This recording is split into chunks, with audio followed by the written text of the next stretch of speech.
لوگ کچھ عرصے پہلے کی بات ہے، میں ایک بہت اپنی اچھی she was a very wonderful respect lot, ایک بڑی زبردست دوست ہے میری، and she we were invited to a place. وہاں پہ کچھ ڈسکشنز ہو رہی تھی کچھ روحانیات یا صوفیزم کے بارے میں. تو بلکہ مجھے بلکہ مجھے روحانیات اور صوفیزم کے بارے میں بات کچھ چیز وہاں پہ چل رہی تھی. اور وہاں پہ کچھ ایسی محفل تھی کہ دیور فیو پیپل، کچھ لوگ اکٹھے تھے، اور رومی مولانا روم کا کلام، اور وہ انگلش میں انگریزی میں ٹرانسلیٹڈ تھا، ترجمہ تھا، اور ان میں سے ایک صاحب جو تھے وہ رومی کا کلام پڑھتے تھے، اور جو باقی لوگ اس کو پھر اپنے کمنٹس وغیرہ اس پہ شیئر کرتے تھے، اور وہ سب انگلش میں بات کر رہے تھے.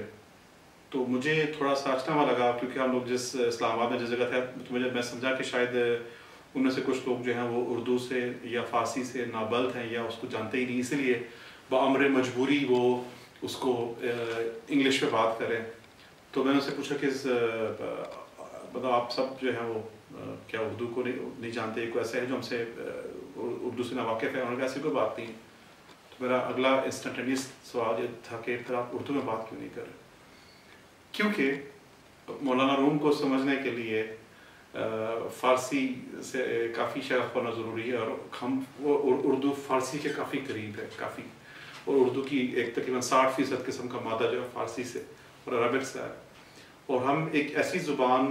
میں ٹرانسلیٹ اس بات کو ہو رہی تھی جس کے اندر اٹس سیلف ایک انہیرنٹ کیپیسٹی ہے، نہیں کہ وہ مولانا روم کی اس کو ایکسیپٹ کر سکے. مولانا روم کو سمجھنے کے لیے ان کے مرشد کو جاننا چاہیے، ان کو مرشد کو جاننا پڑتا ہے، شاہ شامس. اور شاہ شامس کو سمجھنے کے لیے ان کے مرشد کو جاننا پڑے گا کہ وہ کون. تب آپ کو تھوڑا سا ایک شمع، ایک ذرہ، ایک قطرہ من باہر، ایک سمندروں میں سے ایک قطرے جتنی آپ کو اندازہ ہوتا ہے کہ وہ کیا ہستی.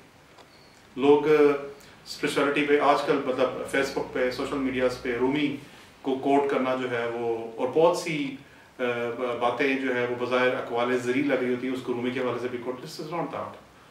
رومی مولانا روم کو سمجھنے کے لیے آپ کو خود اس چیز سے کچھ نہ کچھ گزرنا ہوگا. یہ چیز ویسے بھی اس کے بارے میں ان کو علم مخفی اس لیے کہا جاتا ہے کہ یہ علم اپنے آپ کو کمزور سے چھپا لیتے ہیں، اور ہر شخص پہ یہ کھلتے ہی نہیں ہیں. جب مولانا روم شاہ شامس کا تعاقب کرتے کرتے ان کے پیچھے چلے، اور شاہ شامس نے ان کو اپنی شاگردی میں لے لیا، تو بعض روایات میں کہ 40 دن تک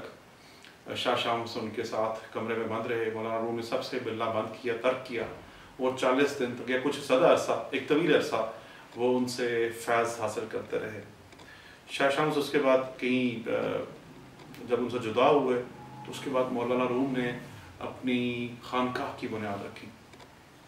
خانقاہ میں پہلے 2 سال تک جو کسی شخص کو اگر یہ خواہش اٹھتی، یہ شوق چراتا کہ وہ روحانیات یا عرفان کی وادی میں قدم رکھے گا، تو پہلے 2 سال اس کی یہ ڈیوٹی ہوتی تھی کہ جو درگاہ میں یا خانقاہ میں جو لوگ مہمان آئیں گے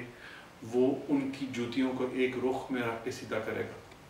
اور باہ والے رخ پہ، تاکہ جب لوگ واپس جانا چاہیں تو ان کو زحمت نہ ہو، وہ وہیں سے اپنا، چونکہ جوتیوں کا رخ باہر کی طرف ہوگا تو اپنا پاؤں اس میں داخل کرنے چلے جائیں.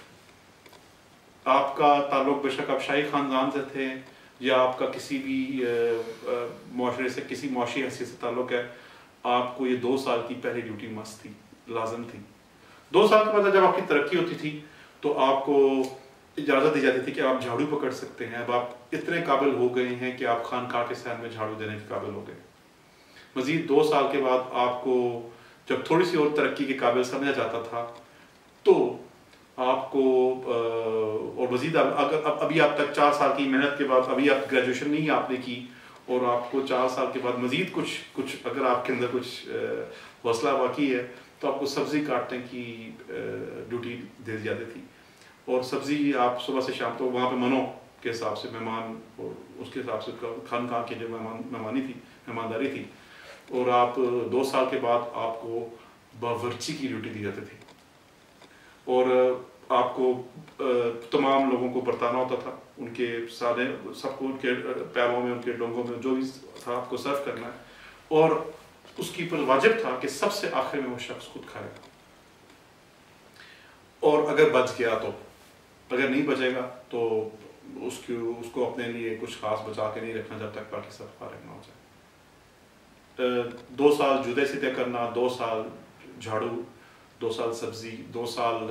باورچی کے فرائض اور کھانا برتانا، لنگر برتانا، 8 سال کے بعد آپ